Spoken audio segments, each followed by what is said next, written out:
போடுறான், கழுத்தில் துணி போட்டு இறுக்கி கொள்ளணும்னு ஒரு பதிவு போடுறான். அந்த பதிவு போட்டவனை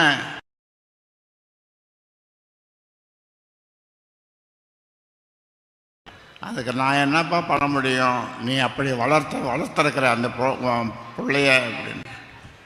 ஆமாம்மா, நான் சரியாக தான் வளர்க்கல.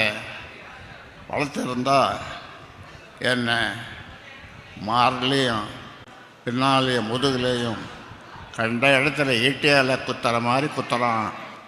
நான் என்ன செய்யறது? அவனுக்கு ஒரு தகப்பன் உலகத்தில் தன் பிள்ளைக்கு என்ன செய்வானோ அதை விட அதிகமாக நான் அவனுக்கு செய்திருக்கிறேன். என்ன குறை வைத்தேன்? அவர் ஒரு குறையும் வைக்கவில்லை. ஆனாலும் அவன் நான் எப்பொழுது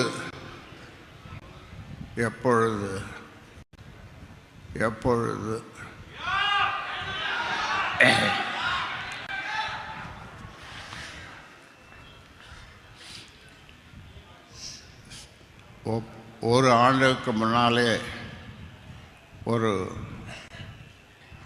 பிள்ளை, அவனை பிள்ளை என்றால் சொல்லுவது, சென்னையிலே ஒரு குடும்பத்திலே சொத்து தகராறு.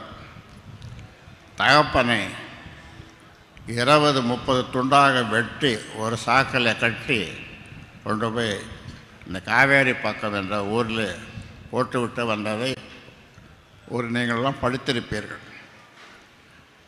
அதை விட அப்படி செய்திருந்தாலும் கூட நான் போய் சேர்ந்திருப்பேன். ஆனால் ஒவ்வொரு நாளும் இந்த சில்லறை பசங்களை வச்சுட்டு எல்லாம் நான் வளர்த்ததான், அதுவும் என் தப்பு தான், வச்சு என்ன அவமானப்படுத்தலை.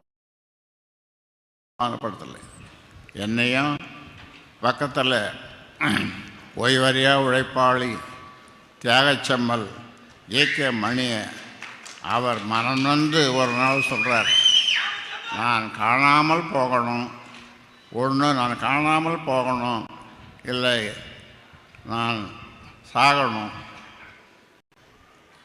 30 ஆண்டு காலம் இந்த கட்சிக்கு மக்களுக்கு உழைத்த ஏகே மணியை அவ்வளவு தரக்குறைவாக